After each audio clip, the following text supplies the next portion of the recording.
Alright, we are back in here, you guys. This is part 2 to my video on FBA versus Pan-Africanism. I fixed the problem. I think it was just, I don't know. Sometimes you gotta just unplug things and just plug it back in. So that's what I did, I think, to the router. And I think I'm back online for now. I am connected. Alright, I was just reading Dwayne's comment, right, on the first part of this video topic. He says, some people don't know how to play chess, only Uno. Exactly. Some people don't even understand, like, cues, too, right? So, like, even from the conversation I was having with the guy on the dating app, I, like, was telling him, you know, it's not a good idea, it's not smart. If a person, let's say, was going to unify the black community, right? I don't think it's smart to say it. I think if you're going to do it, just do it, right? I don't think it's smart to just be like, oh, I'm out here to unify the black community, and this is what I'm doing to unify the black community with complete strangers, right? I think that's just a conversation, yes, that can be had, but not necessarily, like, just arbitrarily with some random person I don't know, right? So that goes back to, yeah, playing chess and not Uno. It's like, dude, are you freaking kidding me? It gets me. But in terms of black people rising up and fight, we rise up, we fight.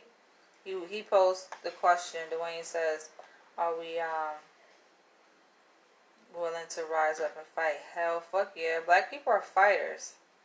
We rise up and we fight. It's just, if you've been a group of people who've been fighting, that's in your blood. You've been fighting for so long. Sometimes you just want to live.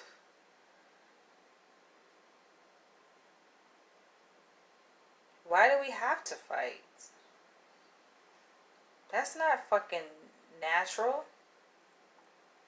To have to always be fighting for your survival. That's not natural. There comes a point where we should just be able to live and not have to worry about being attacked, you know, and fighting for our survival.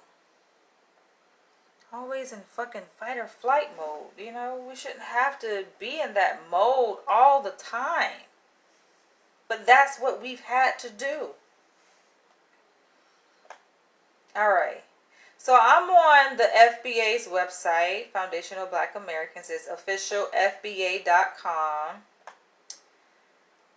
And I think it's interesting, fascinating. I'm going to read you guys what it says. So he says, FBA history. Foundation of Black Americans are the descendants of the black people who survived one, there's a typo here, he left out the word of, but one of the greatest atrocities in recorded history, American slavery. FBA are the descendants of the black people who built the United States from scratch. So just so that we are clear, because sometimes people, they misinterpret what Tariq means by being an FBA. They think, oh, he's talking about we're Native Americans. No, that ain't what he said. He says, but this history did not start in 1619. The history of FBA started almost 100 years earlier. The first documented foreign settlers in the New World of North America were the enslaved black people who were brought over by the Spanish colonizer Lucas Vasquez de Ayllon in 1526. Shortly after Ayllon and the 600 other Spaniards' arrival to the area that would later become the South Carolina-Georgia coast, the enslaved black captives launched a successful revolt, forcing the few remaining Spanish enslavers to ultimately retreat from the area back towards the Caribbean. This is why I loved Tariq Nasheed, because he brings history that we don't know, and sometimes it's important because our history has been rewritten over and over again. And I know from my experience taking fucking American history in school, they don't be teaching us about this. You don't get to learn like the nuances of our history. This is interesting stuff. So he says, shortly after Alian, I don't know if I'm pronouncing the person's name right, but it seems like it, and the 600 other Spaniards arrival to the area that would later become the South. Okay, I just read that. Remaining Spanish enslavers to ultimately retreat from the area back towards the Caribbean. The liberated black people amalgamated into the local Native American society, and this was a new historic chapter in what will ultimately become the culture of foundational black Americans. Since 1526, the culture of foundational black Americans has been that of building, resisting, perseverance, and fighting for justice. FBA are exceptional people, and we recognize, celebrate, and give honor to that lineage.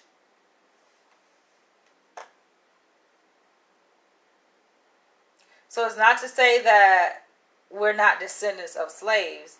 He's paying homage to those slaves who oftentimes don't get that recognition and their ancestry, right? The slaves who were brought over here to the New World of North America by the Spanish colonizer Lucas Vasquez de Ayala in 1526. Before the transatlantic slave trade. Interesting fact. I don't think he mentioned how many of those, though. That's the thing. But anywho, that's not what I wanted to read you guys. What I saw, I'm trying to find I think it was a fundraiser he did. Indiegogo. Yeah, for the convention. So, Tariq Nasheed did a fundraiser. This is what I wanted to read you guys. On Indiegogo for the Foundational Black American Convention, which I did not attend. I think it was, and it was last year, actually. But yeah, this was like still during the height of the pandemic, though. So, I want to read you guys the description here. Where is it? Okay, here it is. So the things that he emphasizes and wants to focus on with this FBA movement, which I think is important. Strategies on getting reparations. And I know a lot of people are just tired of hearing about reparations, right? But I'm just saying though. Strategies on black business development. So the whole talk about reparations, that goes to show that he is acknowledging, because a lot of people question whether or not the FBA movement validates our ancestry coming from Africa, saying that Tariq Nasheed doesn't acknowledge that we are descendants of Africans. When he does, who else will be getting fucking reparations, yo? So it's acknowledging that. Strategies on black business development, creating directories to connect with black businesses, organizing. People like to say also that Tariq Nasheed isn't really trying to do things for the black community. He's just trying to collect money. You know, he's currently now raising funds to build a brand spanking new museum, hidden history museum, and I'm all for that. I'm loving it, yo. Speaking of which, I wonder how much money he's raised now. I think last time I looked at it, it was at $250,000. Let's see where he's at with that now on Indiegogo. And that this fundraiser that he's doing now is a fixed fundraiser. So basically, they have to reach the goal. If not, we don't reach the goal, then all the money goes back to people who donated. But now it's currently at $256K, 225. Now he has 19 days left to reach the remainder. And I'm thinking at the rate, I don't know, we might be pushing kind of close unless somebody comes in, just drop a lump sum of money. But his goal is $1 million. So that's pretty impressive.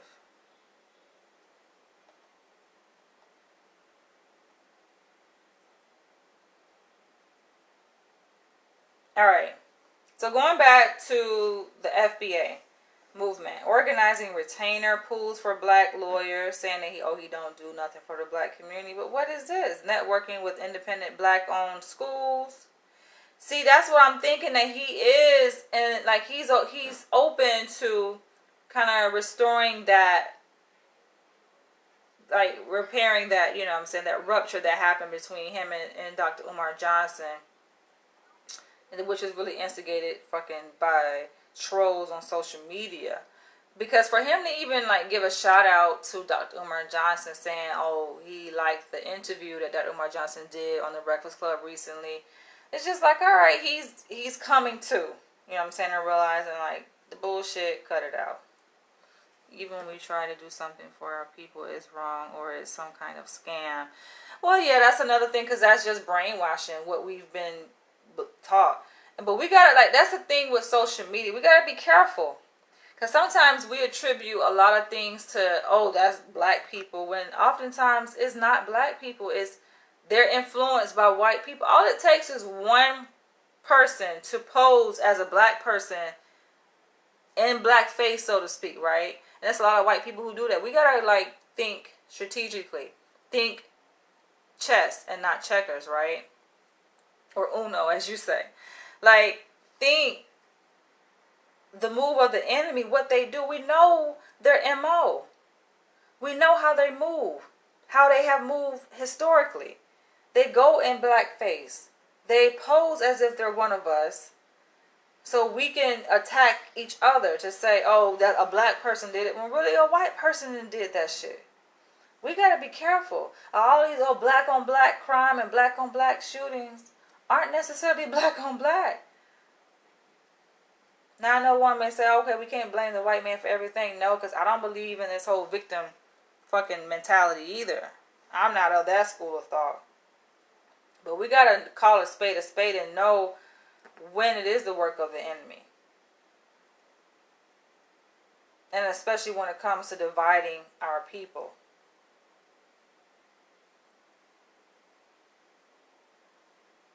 That whole smear campaign against Dr. Umar Johnson, I know that was a fucking white person did that shit. And then black people took hold of it, unfortunately, you know, because black people get reinforced with attention, with getting, you know, views and money by making videos. They see that it gets reinforced. But who's really behind it, though? We got to go to the root cause of the problem. So other things he says, like networking with independent black-owned schools. See? Networking with independent black-owned schools. That would be beautiful. And I just think they don't want to see that happen. Right? To see, just imagine all the black leaders coming together. And of course, Tariq Nasheed, he don't want to be identified as leader. It makes sense. I see why. But I even said, because I made a review. I did a review on his Hidden Colors 5 documentary, which I was there at the premiere. Like sitting like a few rows in front of him. And y'all gotta go watch my review on that, because I did an awesome review and it did go viral. But I did talk about, you know, how, yeah, it's a catch-22 to say that you're not a leader, when all leader is a person who has followers. That's what a leader is. Whether you choose to do that or not, you can just make a post on social media, that shit go viral, and then all these people following you, and then you become an influencer after that. You are a leader by default. You're a leader whether you want to be that or not. That's what you are. He doesn't want to be called that, I get it, for political reasons. Because what happens to our leaders? They fucking get killed. That's the whole, it goes back to the conversation I was having with the guy on the dating app. Like, yo, who the fuck is you? Why do I need to tell you what the fuck I'm doing? We all are doing something. Right? And there's a time and place to discuss and have a meeting of the minds what is transpiring. But I think naturally, like, I just think this is my belief, you guys. The universe has a very unique way of making things come together. And oftentimes we think that, oh, we are so much in charge of our lives. Yes, we have agency, but sometimes, most of the time, we are directed. What we're doing, we're directed. Our energy is being directed by a greater source beyond us that lives through us. So what we see playing out, we're only one piece of the puzzle. There are many other pieces at play. So to think that, oh, the black people are at the bottom or we're losing, when if you were to zoom out and look at this thing from a bird's eye view, you probably would get a different picture to see what's really happening. That's how white people be so mad. Creating discussion panels with black health professionals and so much more. I think it's a beautiful thing, but a lot of people want to attack this FBA movement. And like I was saying earlier, if we're going for Pan-Africanism, global unification of all African people across the world, the planet, Earth, right, the continent, and every other country, island, and everywhere, if that's what we're going for, like, wouldn't it make sense to unite on a smaller scale first? I look at the FBA as just as one subset, right, of the African community. There's one part of it. That's what the FBA is. That's Black Americans, Foundational Black Americans. That's us. That's us. We're here in America. A lot, unfortunately, of African Americans don't even identify themselves as such. So I'm going to read you guys something else from my website that I created back in 2018 surrounding my research on black identity, acculturation, and implicit racial bias. So, you guys know I own a literary organization called UBAWA, which stands for Urban Books, Authors, and Writers of America.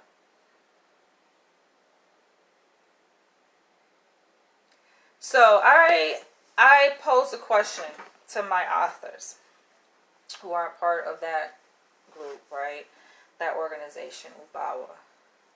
You guys can check it out. UBAWA has its own website, and I'm reading from the website of my other project that I created surrounding my research, my dissertation on black identity.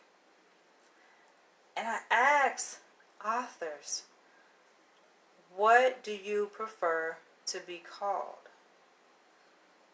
BeHappy.org, BIHAPI.org, BIHAPI.org.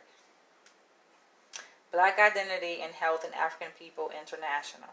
And listen, I'm going to read you guys some of these responses, right? Of what black people. Now, I mean, we use the word black because it's like a blanket fucking category to describe melanated people.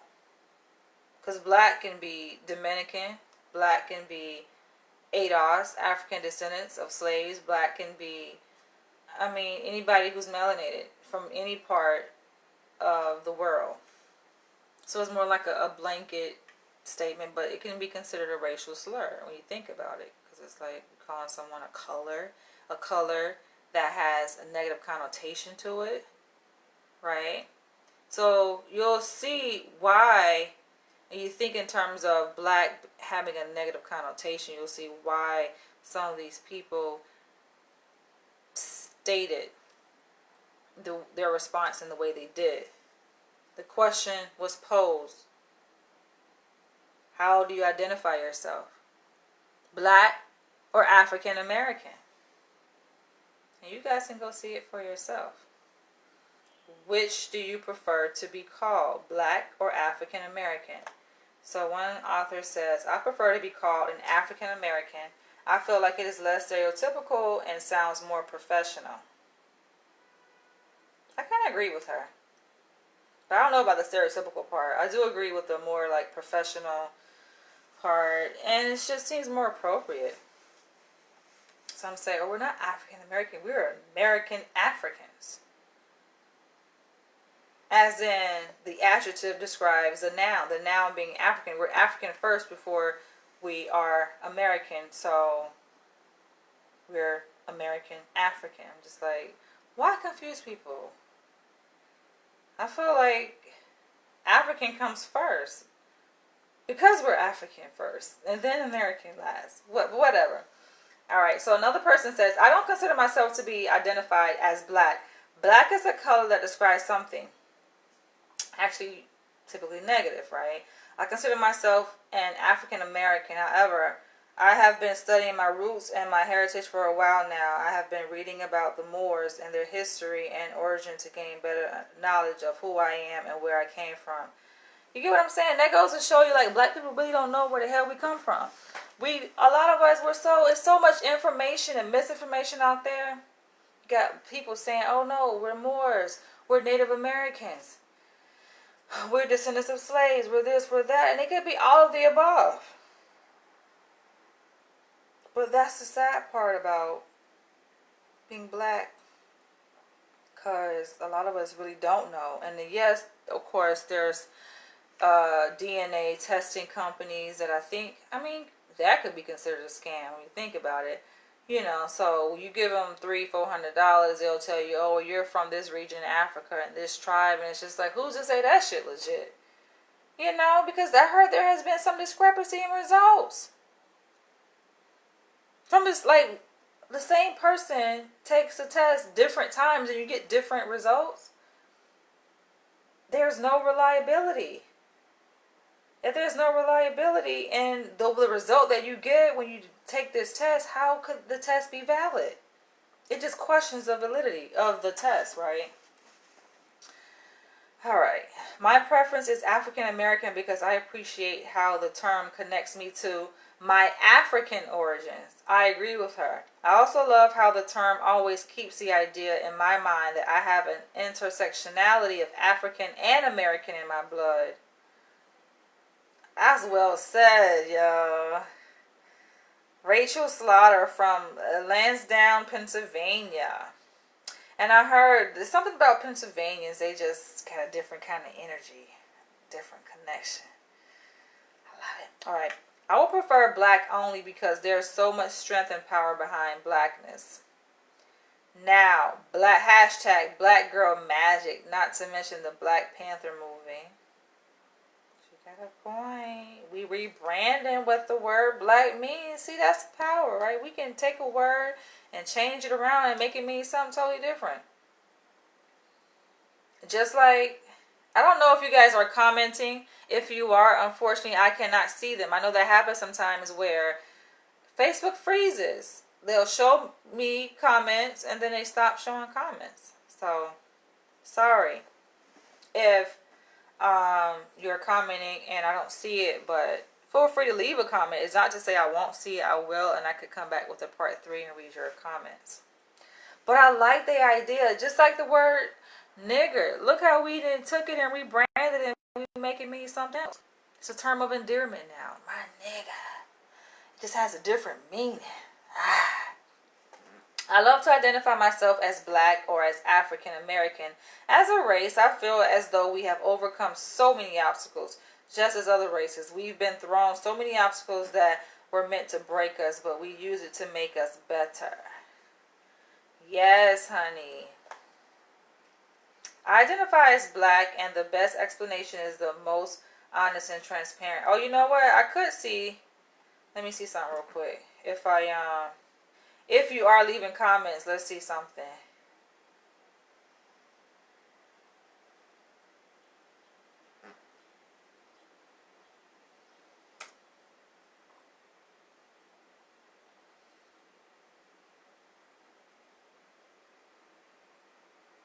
Just like that. But I just might pour me a glass of wine. All right.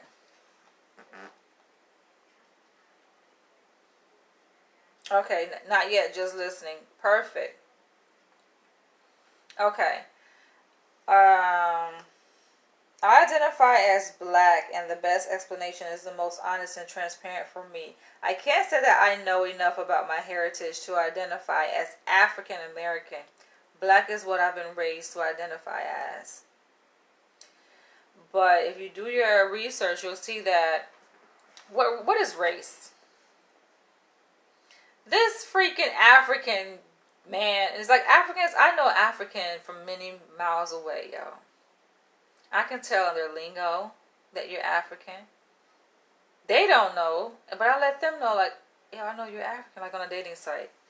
Sometimes they try to like mask their ethnic background.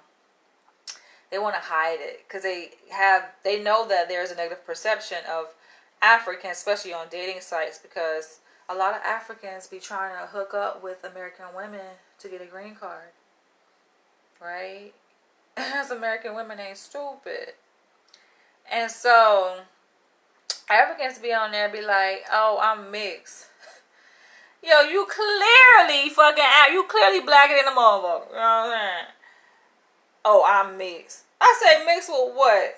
This motherfucker said Nigerian and American.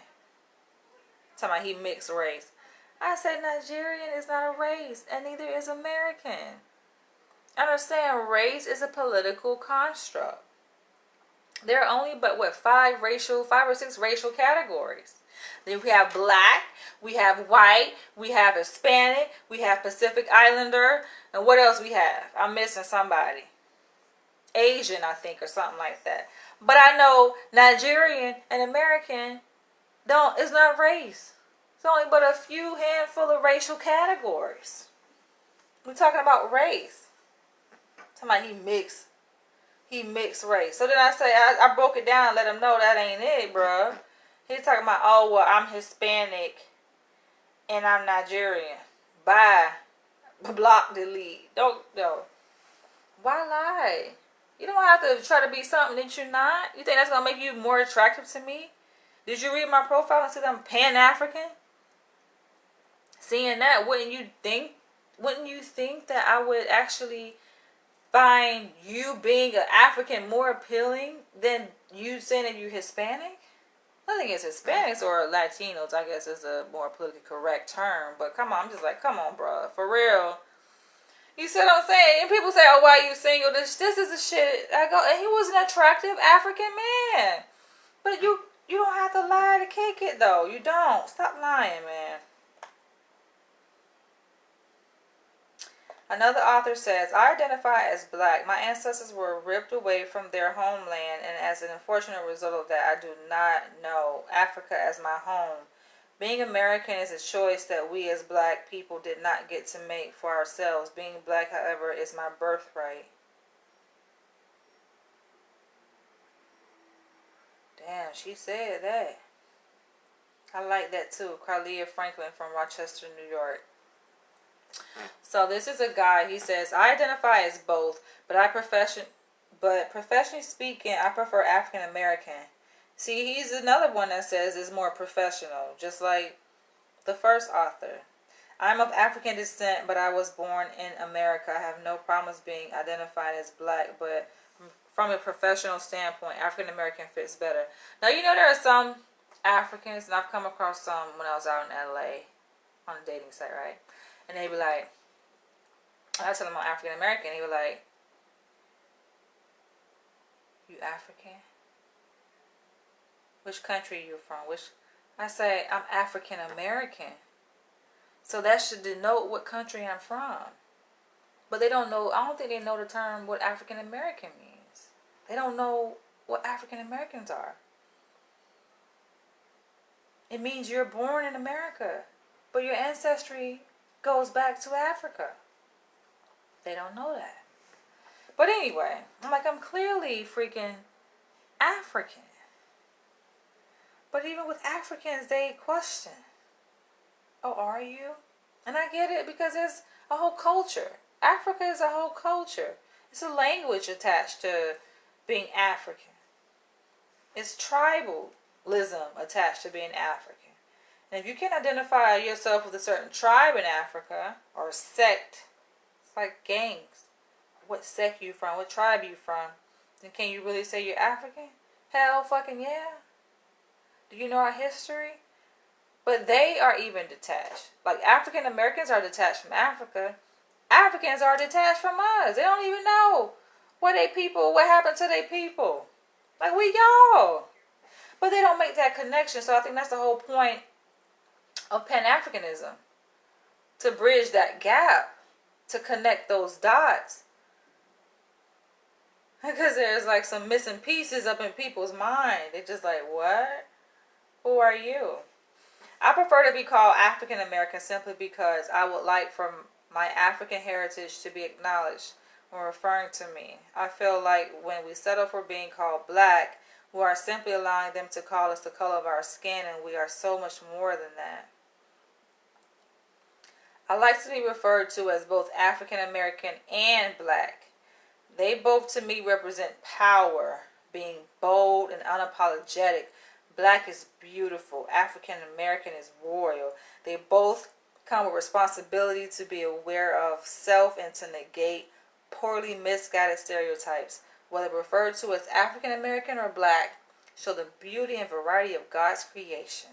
See, that's how you know, boy, she's seasoned. Because her words just so eloquently written. She says, as African American or black, I will not let my skin color define my experiences, but yet allow who I am to be a source of pride to anyone who graces my shadow. You know she an author, y'all. That was Erica Quinn from Denver, Colorado. There's more, you guys. So, another person says, I identify as both African American and black. It depends on the forum. If I am filling out an application which states black, not of Hispanic origin, then I identify as black. In researching my ancestors, I researched for the terms colored, Negro, or black, as that is what they had to claim to census takers during a certain time frame. When I identify as African American, it is in a more professional environment or in the midst of having a heated discussion with members of another race, whether on Facebook or other social media sites. To me, identifying as African American is the strongest statement one could make. You see? We are put down and belittled not only by white people but other ethnic groups as well. If she say it's strong, you see, she's not the first one to say she identified African as strong. Hallelujah. I am fine with either term, but I do love African American because I love to honor my ancestors in any way that I can. I am proud to be of African descent and never want to hide that. I am also proud to be black and view that as an honor as well. Now there's this debate, right, as to whether or not people who claim to be black and proud or proud of being African, that it's a contradiction for them to say so if they aren't wearing their natural hair. If they have a perm in their hair, it's like, how can you claim to be so proud African, or, so proud of your African roots if you are wearing a wig or you're wearing weave, or, your hair is straightened when that's not the natural texture of your hair. What y'all think about that?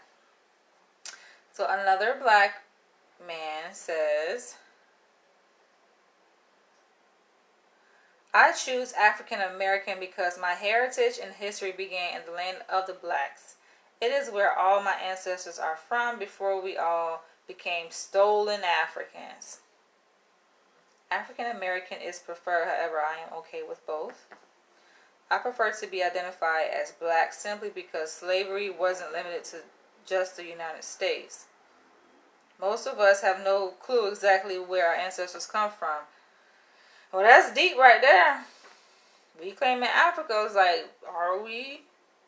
I mean, of course we all came from Africa, right? But what if our ancestors, didn't come from Africa? What if? What if they came from Mexico? What if they came from Cuba? What if they came, just from a different place? And we're saying we're African. What if they came from Hawaii? Alright. Most of us have no clue exactly where our ancestors come from. Of course, we originate from Africa, but our ancestors could have been sold into slavery in many other countries. That is facts. Though my ancestors originated from Africa, I have not researched what tribe or what part my bloodline stems from. I also acknowledge that my black is beautiful and we have come a long way, and yet we still have so far to go as a race. I like that saying that we have come a long way, because yes, we have come a very long way. I prefer African American. While I have been able to trace my lineage as far as Trinidad and Tobago, I know that my ancestors also are spirit of the earth that makes up the continent of Africa. I celebrate the deep, rich, everlasting resilience of a people who still give me strength, courage, and endurance by DNA passed throughout and generations. One lady says, African American is what I prefer to be called, simply. It doesn't really matter to me how I am referred to as far as it is African American or black. It changes with the person who is labeling me. It all means the same to me. Yeah, because they pretty much have been used interchangeably. But there are so many responses. I am not going to read all of these. If you guys would like to read the rest, they are on my website at behappy.org. That is BIHAPI.org. On that note, my mouth is tired. I have been talking all. That's probably why I choked up my freaking words, y'all, in the previous video, because I literally have been talking all day. And so, but I just felt like motivated to do this video because this is something that has been on my heart to talk about, this whole FBA and the idea of like it's opposing the Pan-African movement when really it's kind of feeding into that movement. Because you got to start somewhere to unite foundational black Americans on the premise of, first of all, we descended from somewhere. And that somewhere is Africa. And identify that, to get black people to raise that level of consciousness. And I like the way that Tariq Nasheed has packaged this idea, right? Because it's not so much to emphasize, okay, Africa, that kind of goes without saying, right? But it's to talk about the history. And when you give people the historical facts, they gonna already make that connection. Their mind will make that connection on its own. You don't have to shove it down the throat and say, oh, you African. You gotta do that. All you gotta do is teach people the history, where they come from, what happened in history, and show them what they are entitled to. And this is what we can do, to bring about change for everyone, positive change. So I like the way he has packaged the FBA movement. And I think it really just feeds into it, because guess what? Once you raise that frequency with FBAs, then the rest is a piece of cake, right? You can take that approach, right, and replicate it. You can take the FBA, because we are one country, foundational black Americans. That's focused on, targeted with one country. You can take that, replicate that in Haiti, in Jamaica, in Dominican Republic, in every other place. And then we unite as Pan-Africans. But we gotta start with every single sect, because we're so divided and we're very, very diverse, and we can embrace that diversity. You don't have to hate on Dominicans because they're different. Dominicans ain't gotta hate on us because we're different. We gotta accept those differences, embrace it, but really get rooted in our history first. Sometimes they say, we gotta stop talking about the history. I'm tired of talking about the history. No, history is very fascinating, because that history is a shared experience. And that shared experience is automatically going to unite us, right? It's not that we need to be united. No, we need to be educated. And through that education, we will unite. That's natural, right? It's almost like, I'm trying to paint the picture, right, so people can understand. Because I wanted this guy who I was talking to on a dating app to get it, right? And I didn't use this analogy. But I will use the analogy of like a baby being born. The idea that a doctor delivered a baby. No, the baby automatically is going to come through that birth canal, if you allow nature to take its course. See, sometimes modern medicine be intervening too much, doing too much, and that's why you get C-sections and all that. No, let that shit naturally flow. You can assist, but just let it flow. You ain't deliver the baby. The baby is going to be delivered. The baby going to come. Same thing. The unification of African people, that's going to happen. We unite on common ground. when we have reason to. It's not something that needs to be forced or shoved down our throats, banged over our heads. Unite, unite, you need to come together. You do it that way, motherfuckers. I'm like, hell no, I don't want to go over there. Just because you told me I need to sit at this table because other people sit at this table that look like me, like, that's not how nature works. And you see what I'm saying? That's the reason why I'm paying that analogy. When you sit up here intervening with the process of natural process of childbirth, that's when you get complications. You ain't gotta force black people to come together.